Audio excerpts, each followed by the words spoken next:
Ahoj! V tomto videu sa naučíte, ako nastaviť zariadenia Classwize a pracovať so súpravou.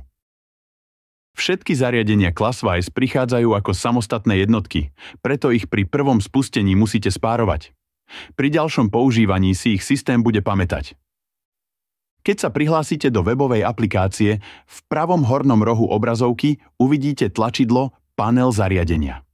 Keď naň kliknete, zobrazí sa výzva, aby ste ovládacie centrum pripojili k počítaču. Stačí, ak na to použijete priložený USB kábel. Pripojenie potvrdíte kliknutím na modré tlačidlo Povoliť. Teraz vás prehliadač môže vyzvať, aby ste povolili pripojenie sériového portu.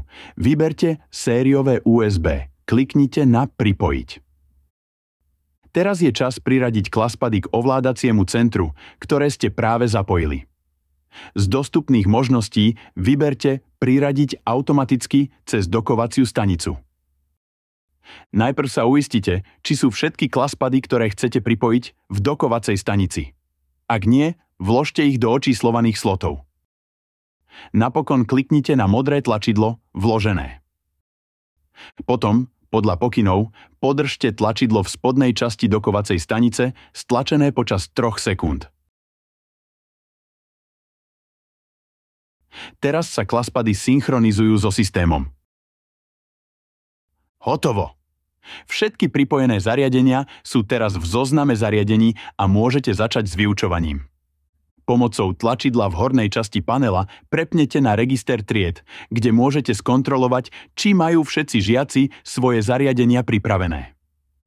Keď vyberiete Classpady pre žiakov, každé zariadenie si pamätá číslo slotu, z ktorého bolo vytiahnuté a vygeneruje jedinečný vzor tlačidla, čím sa zjednoduší identifikácia zariadení, keď sa položia žiakom na lavice. Na konci hodiny si nemusíte robiť starosti s vložením Claspadov do tých istých slotov.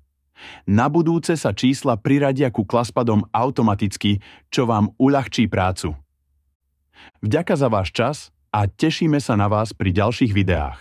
Do skorého videnia.